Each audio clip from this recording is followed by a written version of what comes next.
Oke, selamat datang di video pembelajaran organisasi komputer bersama saya Imam Fauji. Pada video kali ini saya akan menjelaskan ya perangkat keras sistem komputer. Nah, nah, kemudian saya akan jelaskan di sini adalah perangkat dasar komputer. Perangkat dasar komputer ini terdiri dari tiga bagian. Ada bagian hardware, kemudian ada bagian software, kemudian ada bagian brainware. Nah, komponen ini saling berkomunikasi antara hardware dengan software. Nah, ini saling ketergantungan. Software dengan hardware juga saling ketergantungan. Ya. Brainware dengan software juga ya saling ketergantungan. Logikanya seperti ini ya. Kalau misalkan brainware gak ada, ya, hardware maupun software maka tidak akan berfungsi. Dan begitu juga kalau misalkan software gak ada, hardware gak bakal berfungsi. Ya. Nah itulah makanya tiga komponen ini merupakan perangkat dasar dari yang menyusun dasar komputer ya. Nah, kalau kita berbicara hardware, jadi hardware ini adalah sebuah komponen fisik. Nah, fisik pada komputer. Nah, jadi perangkat keras komputer ini atau hardware ini adalah sebuah komponen fisik pada komputer yang digunakan oleh sistem untuk menjalankan perintah yang telah diprogramkan. Atau bisa dalam arti singkatnya bahwa perangkat keras komputer ini merupakan komponen pada komputer yang bisa disentuh, dilihat, dan diraba. Nah, berbeda dengan si software. Software, istilah lainnya adalah perangkat lunak. Nah, kalau si software ini adalah suatu kumpulan beberapa perintah yang dieksekusi oleh mesin komputer. Nah, mesin komputer inilah yaitu si hardware tadi. Nah, untuk apa? Untuk menjalankan pekerjaannya. Nah, dan begitu juga si perangkat lunak ini bisa menyimpan perintah serta dokumen maupun arsip lainnya. Nah, melalui software inilah maka komputer ini dapat beroperasi. Bayangkan saja kalau misalkan softwarenya nggak ada, yang sudah saya sampaikan tadi, berarti hardware nggak bakalan berfungsi. Ini ada tiga bagian software, yaitu ada sistem operasi, kemudian ada software untuk bahasa pemrograman, kemudian software dalam bentuk program aplikasi. Nah, untuk sistem operasi, nah ini berfungsi sebagai penghubung antara software, hardware, dan brainware. Makanya ya, sebelum kita menginstal program-program lainnya, misalnya Microsoft Word atau misalkan Excel, ya, syarat utamanya yang harus kita lakukan adalah harus menginstal sistem operasi. Jadi supaya hardware-nya bekerja dan software lainnya pun ikut bekerja. Nah, OS juga ini sebagai pengatur ya atau sebagai alat yang menghubungkan ya, yang sehingga setiap komponen hardware dan si softwarenya itu bisa berkomunikasi dengan baik. Nah, karena OS inilah yang mengatur semua perangkat yang ada di dalam alat-alat hardware tersebut. Nah, jadi ketika kita memberikan suatu perintah, misalnya dari sebuah aplikasi ke hardware, maka perintah tersebut itu akan disampaikan ke OS dulu. Jadi gak langsung ya ke hardware lainnya, ke alat lainnya, tetapi disampaikan dulu ke OS terlebih dahulu, baru setelah itu oleh OS akan disampaikan ke hardware tersebut atau hardware tujuan. Ya. Misalnya ya, kita akan memberikan perintah ngeprint dari aplikasi Microsoft Excel. Nah, perintah tersebut akan disampaikan ke si OS terlebih dahulu. Ya. Nah, kemudian oleh OS ya, disampaikan ke printer. Contoh lain dari OS, misalnya Macintosh, Linux, kemudian Symbian OS, Android, itu adalah software. Nah, kemudian bahasa pemrograman. Nah, software yang digunakan untuk bahasa pemrograman yaitu software yang digunakan untuk membuat aplikasi atau yang kita kenal adalah tool development. Nah, pengguna tool yang menulis suatu kode program itu disebut programmer. Jadi programmer itulah yang membuat aplikasi yang menggunakan bahasa pemrograman. Si programmer ketika membuat aplikasi itu tidak perlu harus adanya penerjemah. Jadi si programmer ketika membuat aplikasi harus menggunakan penerjemah yang disebut dengan compiler dan interpreter. Karena yang namanya kode program dari si programmer itu tidak bisa dikenali oleh si komputer. Karena yang namanya komputer ini hanya bisa mengenal bahasa biner, yaitu kode bilangan binary digit ya, yaitu 0101 itu adalah kode biner yang mudah dimengerti oleh si komputer. Nah, sedangkan si manusia itu tidak mengerti kode biner tersebut 0101. Jadi ketika si programmer ini menulis suatu kode program, maka akan dicompiler ya, atau diterjemahkan ke dalam bahasa mesin yang sehingga si komputer ini mengerti maksud kode tersebut. Jadi compiler itu adalah sebagai penerjemah ya. Jadi setiap instruksi di dalam suatu program akan diterjemahkan secara sekaligus. Nah, kalau compiler itu akan menghasilkan suatu objek atau file exe. Ya, kalau misalkan kita lihat ya, ada suatu aplikasi yang extensionnya file exe itu adalah hasil dari compiler. Ya. Berbeda dengan si interpreter. Kalau interpreter yaitu setiap instruksi di dalam suatu program itu dieksekusi, diterjemahkan satu persatu dan langsung diproses ya sebelum komputer membaca instruksi selanjutnya. Nah, jadi interpreter ini menerjemahkan instruksi satu persatu dan langsung diproses sebelum komputer membaca instruksi selanjutnya. Tuh.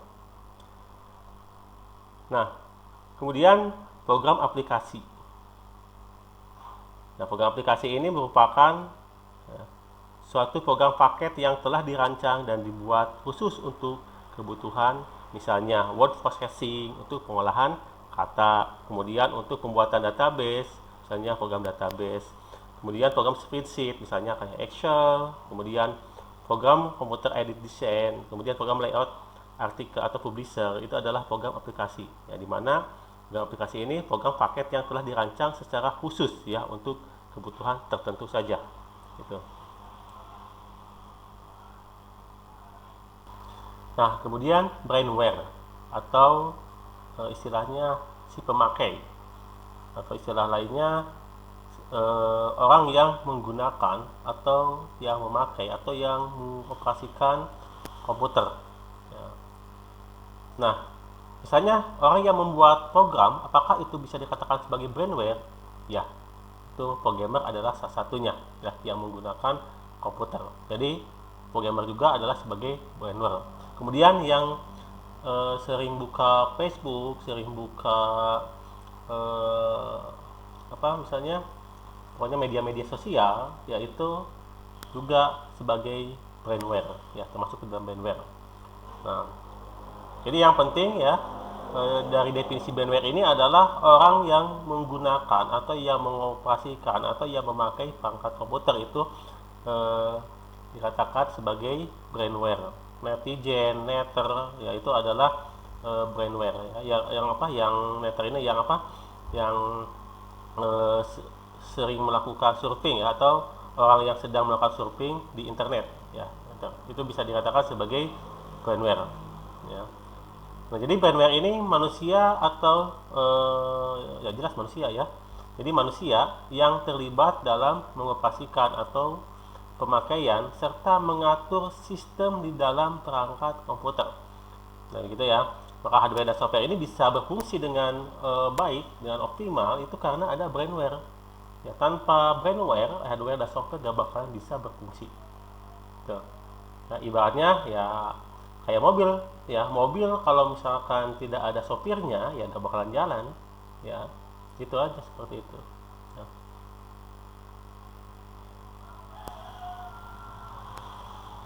Nah, kemudian bagian-bagian perangkat keras komputer. Ini bagian hardware-nya apa aja sih hardware komputer ini? Nah, prosesor. Prosesor ini adalah komponen komputer yang merupakan sebagai otak ya, yang menjalankan proses dan pengendali kerja komputer ya, dengan bekerja sama dengan perangkat komputer lainnya. Jadi prosesor inilah ya otak dari si komputernya. Nah, prosesor ini memiliki suatu kecepatan ya. Kecepatan prosesor ini dalam hitungan megahertz sampai gigahertz. Namun untuk terahertz ini belum ada ya untuk kecepatan prosesornya. Ya mungkin siapa tahu ya beberapa tahun kemudian mungkin kecepatannya sampai terahertz ya, walau alam ya. Nah, prosesor ini adalah otak komputer. Jadi kalau dianggapkan manusia, ya itu adalah otak manusia, otaknya ya. Bayangkan aja kalau misalkan prosesornya rusak, ya jelas dong. Berarti semua komponen tidak bakal bisa berfungsi. Secara logikanya kayak gini ya, kalau misalkan kita merakit komputer, prosesornya gak dipasang misalnya, maka apa yang terjadi? Gak bakalan nyala, saya jamin ya, gak bakalan nyala itu komputer ya, karena prosesornya dipasang ya, seperti itu. Kemudian motherboard. Nah, motherboard ini adalah papan sirkuit berupa PCB ya, yang memiliki berbagai komponen elektronik yang saling terhubung ya, di mana cara kerjanya ini adalah mengatur hal-hal yang teknis ya, seperti basic input output system BIOS, kemudian chipset ya, di mana chipset ini adalah sebagai pengatur koneksi input outputnya, kemudian RAM ya, random access memory, yaitu memori penyimpanan data secara sementara, kemudian VGA ya, atau video graphic accelerator, di mana VGA ini adalah suatu memori yang menyimpan data grafis. Kemudian prosesor. Nah, prosesor ini dipasang di bagian motherboard. Nah, kemudian hardware tambahan atau misalkan kartu jaringan, kartu suara, itu ada slot PCI-nya atau peripheral component interface. Jadi sebagai interface untuk menghubungkan ya kartu hardware tambahan. Nah, kemudian memori. Memori ini adalah istilah umum yang mengacu ke perangkat PC komputer apa saja yang mampu menyimpan data baik secara permanen maupun secara sementara. Makanya kan di video-video sebelumnya ini saya sudah menyampaikan ya penjelasan memori ya. Jadi memori ini ya, termasuk komponen yang paling vital juga ya. Karena performa dari sebuah komputer ini adalah salah satunya ditentukan dengan komponen si memori ini ya.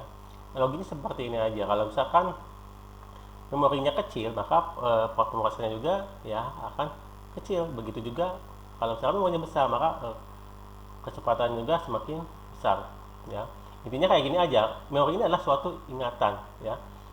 Kalau misalkan memori orang ini lemah ya, atau misalkan kurang ya, maka ya dia jadi pelupa ya, kayak gitu, lupa. Tapi kalau kuat ya, memorinya besar misalkan, maka orang tersebut ya ingatnya kuat. Analoginya seperti itu ya.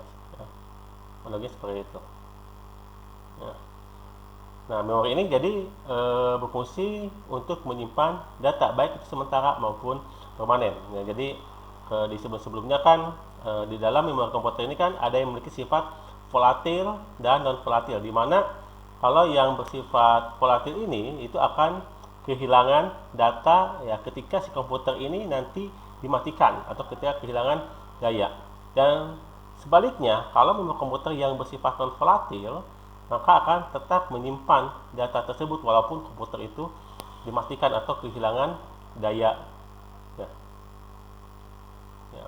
Jadi kalau dikatakan ya bahwa si volatil ini adalah si komputer yang penyimpanannya sementara, yaitu misalnya kayak memori itu adalah bersifat volatil.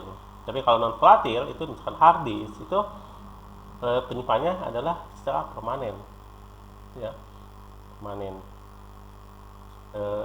Singkatan dari VGA yaitu video graphic accelerator. Nah, jadi ini adalah sebuah perangkat keras ini yang melakukan rendering ya, atau misalkan untuk pemrosesan suatu output berupa visual yang nantinya akan ditampilkan ke layar monitor.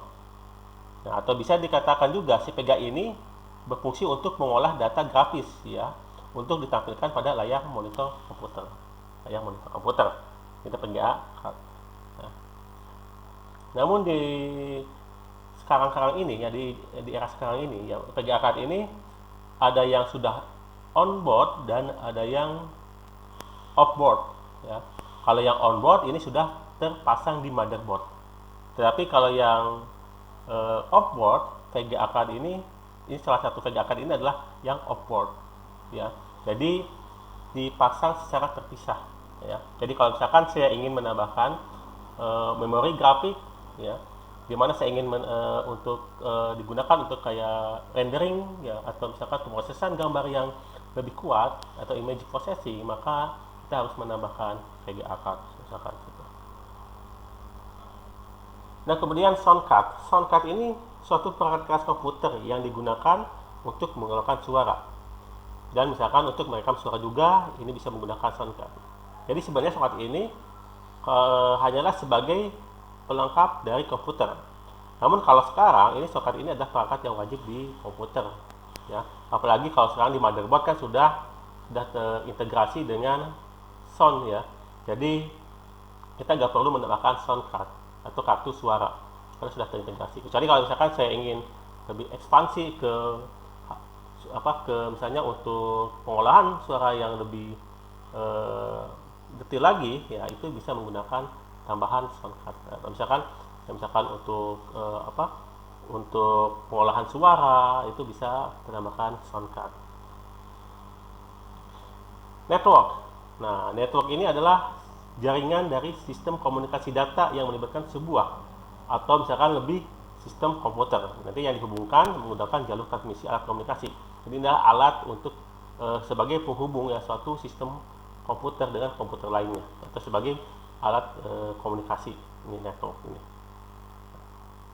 Kemudian perangkat masukan. Perangkat masukan atau istilah lainnya adalah input device. Ini adalah suatu komponen komputer ya yang berfungsi sebagai ya media untuk memasukkan data dari luar komputer ke dalam prosesor. Ya, jadi input device ini adalah suatu unit yang berfungsi sebagai suatu media untuk memasukkan data dari luar komputer ke dalam prosesor atau ke memori. Nah, untuk apa? Untuk diolah menjadi suatu informasi yang diperlukan oleh si output. Ya. Nah, jadi si memori ini untuk diolah ya. Jadi input device ini adalah suatu unit yang berfungsi sebagai suatu media untuk memasukkan data dari luar komputer ke dalam prosesor atau memori.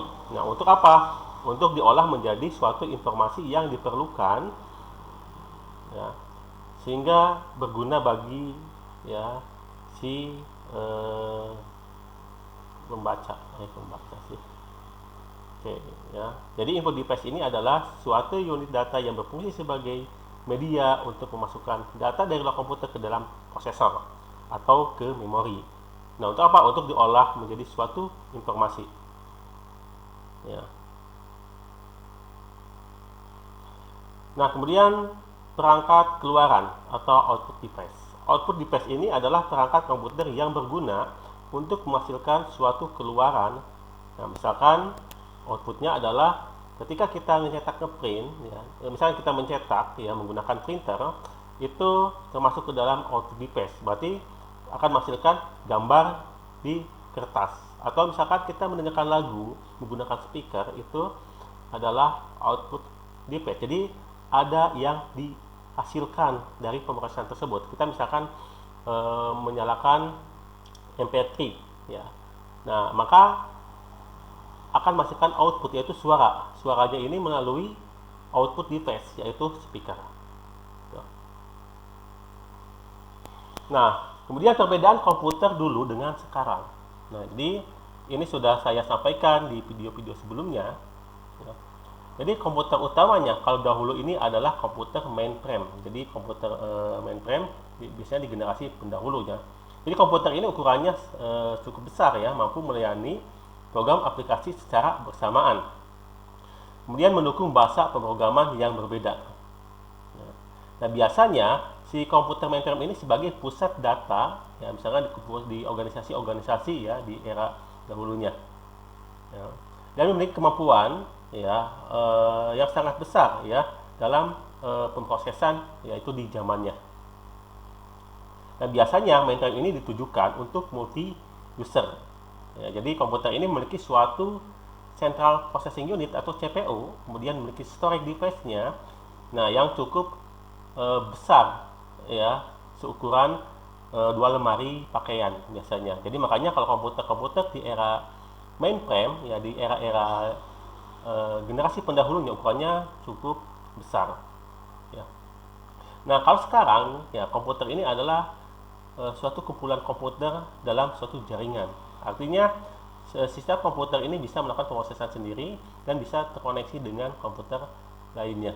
Ya, kalau dulu si komputer ini ya si mainframe ini itu bisa terhubung dengan DAM komputer, di mana komputer bodoh ini tidak bisa melakukan pemrosesan dan hanya bisa dilakukan di mainframe saja. Tuh. Nah kemudian memori. Ya, kalau dahulu ya memori ini hanya berada di kisaran kilobyte saja. Sedangkan kalau sekarang sudah mencapai beberapa gigabyte ya. Namun untuk terabyte itu belum keluar ya, belum ada. Ya siapa tahu beberapa tahun kemudian memori ini bisa sampai 1 terabyte ya. Ada kemungkinan seperti itu. Nah, kemudian disk ya yang berfungsi untuk penyimpanan data. Nah, kalau di komputer dahulu ini masih menggunakan kapasitasnya hanya mencapai di berapa megabyte saja. Sekarang sudah mencapai ratusan gigabyte, bahkan sudah mencapai ribuan gigabyte ya. Yang kita kenal adalah terabyte ya. Nah, kemudian untuk sistem operasinya. Nah, untuk sistem operasinya, nah kalau dahulu ya itu setiap arsitek komputer ini menggunakan sistem operasi yang berbeda.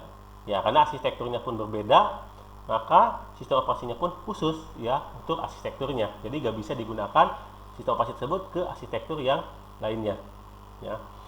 Nah misalnya ya kalau dulu kan ada yang namanya komputer IBM System 360 ya keluaran IBM. Nah di mana sistem operasi tersebut, nah ini hanya kompatibel dengan OS 360 ya atau kompatibel dengan sejenisnya ya dengan model yang sejenisnya. Jadi tidak bisa digunakan untuk komputer lain si sistem operasi 360 ini. Jadi hanya digunakan di arsitektur yang sama. Nah, kalau sekarang ya sistem operasi ini yang mendominasi adalah Microsoft ya. Nah, jadi yang mendominasi adalah si Microsoft ya. Di mana si Microsoft ini sudah kompatibel dengan beberapa arsitektur komputer ya. Bahkan keluaran dari Intel maupun AMD ini ya sistem operasi ini bisa ditanamkan. Nah, jadi nggak khusus ya. Jadi misalnya AMD punya sistem operasi khusus tidak ya, tapi bisa diterapkan. Yang penting di arsitekturnya ini memiliki yang sama. Nah, makanya kalau kita lihat sekarang ya walaupun kita menggunakan Pentium dual core, kemudian Core 2 Duo, kemudian kita misalkan ganti ke Core i7 ya, Core i7 misalkan generasi kedua, ketiga, keempat ya, kita bisa tetap menggunakan sistem operasi yang sama gitu. Jadi gak khusus. Bayangkan aja kalau misalkan ganti komputer misalnya, nah itu harus ganti sistem operasi, ya itu akan bikin repot. Ya, kalau sekarang saya sudah tidak seperti itu. Jadi sudah kompatibel dengan beberapa sistem operasi. Nah, kemudian ini adalah arsitektur komputer pada umumnya. Ya. Nah, ini ada beberapa bagian ya arsitektur dari komputer yang pada umumnya. Di sini ada bagian input device ya, kemudian output device, input output port, kemudian ada bagian prosesornya, CPU-nya, kemudian ada bagian memori, kemudian ada bus ya. Nah, saya jelaskan ya secara satu persatu. Saya jelaskan secara satu persatu. Nah, untuk input device ini sudah saya sampaikan ya di slide sebelumnya. Jadi input device ini adalah alat masukan ya, input ya, alat masukannya. Nah, kalau kita lihat di gambar, ini ada arah panah yang dari input device ke I/O port. Nah, arah panah ini menunjukkan ada aliran instruksi atau data. Jadi input device ini kan suatu unit yang berfungsi sebagai media untuk memasukkan data dari luar komputer ya, yang sudah saya jelaskan sebelumnya. Nah, kemana? Nanti dari I/O port ini akan ke prosesor, kemudian akan ke memori, gitu. Kemudian nanti di CPU dan memori ini diproses, kemudian kembali ke I/O port, kemudian akan menghasilkan suatu signal ya. Nah, sehingga nanti dari I/O port ini arah panahnya ke output device, yaitu menunjukkan suatu instruksi atau data yang diterima oleh si output device, sehingga misalnya akan menghasilkan suatu signal, misalnya ditampilkan di monitor, atau misalkan mencetak gambar, atau misalkan mencetak teks, misalkan pada printer, itu ada output device. Nah, jadi output device ini adalah suatu perangkat komputer yang berguna untuk menghasilkan suatu keluaran, misalnya kayak gambar, misalkan kertas atau suara. Nah, makanya arahnya input output device ini arahnya tidak dari output ke I/O port ya. Karena namanya output berarti dari port ke output ya panahnya. Dan begitu juga untuk input device. Input device untuk arah panahnya tidak dari I/O port ke input device, karena arah panahnya ini menunjukkan data atau instruksi yang dialihkan dari lingkungan komputer ke dalam I/O port ya, input output portnya. Jadi yang dimaksud dengan I/O port itu sebenarnya apa sih? Nah, ini sering kita jumpai di bagian motherboard yang berupa sekumpulan port yang siap dihubungkan ke hardware. Nah, jadi I/O port ini sebagai gerbang konektor input output pada komputer. Nah, misalnya kayak keyboard, mouse, kemudian USB Universal Serial Bus itu adalah I/O port. Tuh. Nah, bisa juga ya I/O port ini sebagai ya penyedia koneksi untuk peranti eksternal ya, atau hardware eksternal. Misalnya kayak kamera digital, printer, scanner, itu bisa juga ya dihubungkan dengan I/O port. Nah, kemudian dari port itu akan mengalir ke CPU, kemudian ke memori. Nah, ini melalui bus. Jadi bus ini adalah jalur penghubung alat pada komputer yang digunakan sebagai media dalam proses melewatkan data dalam suatu proses. Jadi bus ini bisa dianggap ini sebagai sebuah pipa ya, di mana pipa ini adalah suatu saluran. Nah, saluran yang digunakan untuk mengirimkan dan menerima informasi antar alat-alat tersebut. Nah, jadi sebagai alat penghubung ya.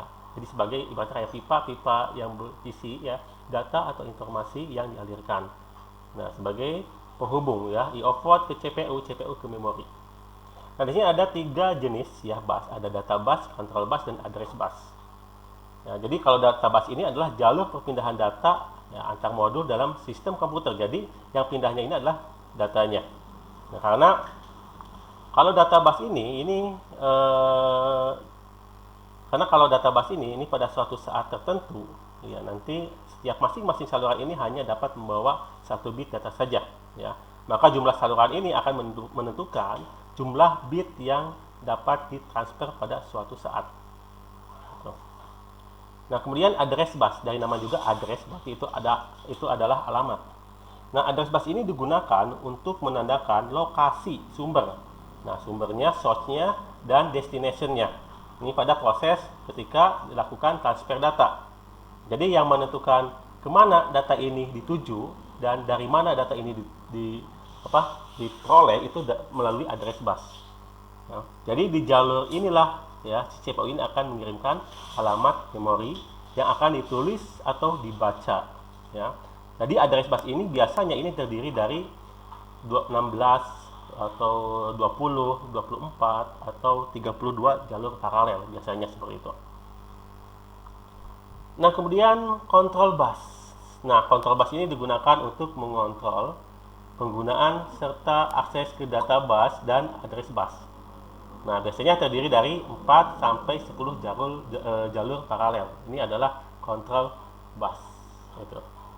Kemudian pada bagian CPU ini terdiri dari CU dan ALU.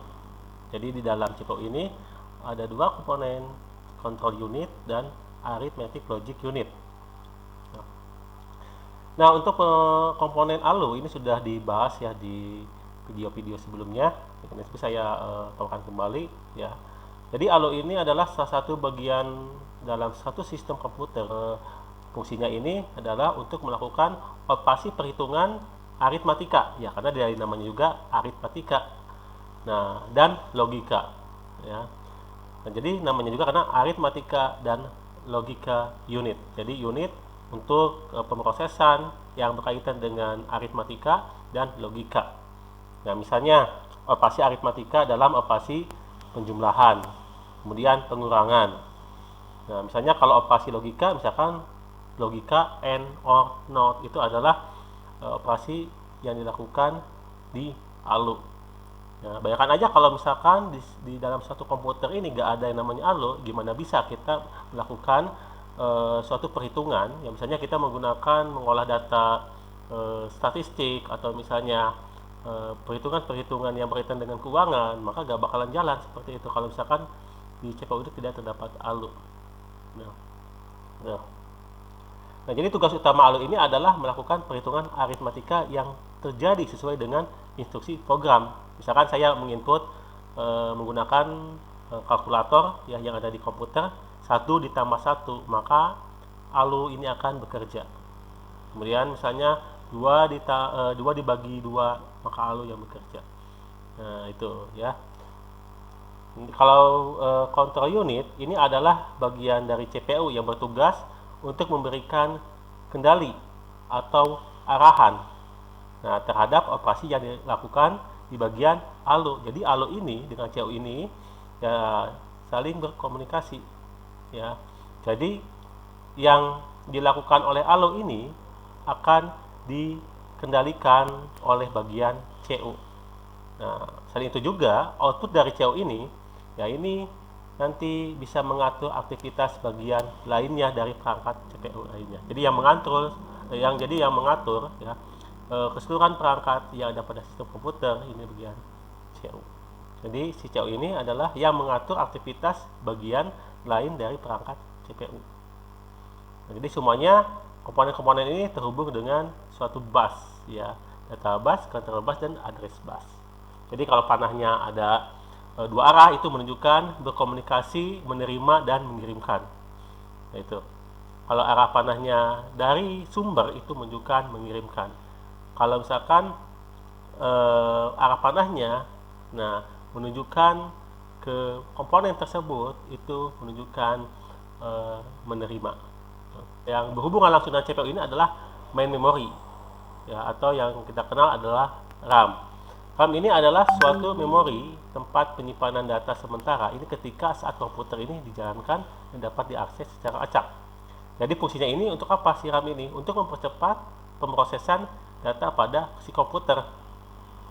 Sedangkan kalau si ROM, ya walaupun si ROM ini atau singkatan dari read only memory, prinsipnya adalah Jadi prinsipnya ini adalah bisa dibaca. Ya, ROM ini tapi tidak digolongkan ke dalam suatu RAM. Jadi walaupun si ROM ini ya memiliki kedua kesamaan, yaitu dapat diakses secara random ya. Jadi si ROM maupun si RAM itu dapat diakses secara random, tapi ini digolongkan ke kategori yang berbeda ya. Jadi kalau si ROM ini jadi suatu perangkat keras komputer yang berupa chip memori semikonduktor yang isinya hanya bisa dibaca saja. Itu kalau si ROM. Yang dimaksud dengan memori pada ROM ini terdapat di dalam satu komputer, di mana jadi ROM yang dimaksud ini ya adalah suatu memori yang sifatnya permanen ya. Namun program tersebut itu tetap ada walaupun listriknya mati. Ya, walaupun dalam kondisi mati ya, data tersebut masih disimpan di dalam ROM. Tapi kalau si RAM ketika listriknya mati, data hilang. Tapi kalau ROM tidak tersimpan, tetapi kita tidak bisa ya menyimpan data di dalam ROM ya, karena tidak dapat dilakukan dengan mudah ya. Biasanya data atau program yang diisi di dalam ROM ini dilakukan oleh pabrik pembuatnya gitu. Misalnya kayak BIOS, kemudian penyimpanan firmware ya, atau semacam eh, chip ya, itu eh, termasuk ke dalam ROM. Sekian video pembelajaran yang saya sampaikan. Saya undur diri, sampai ketemu di video pembelajaran berikutnya.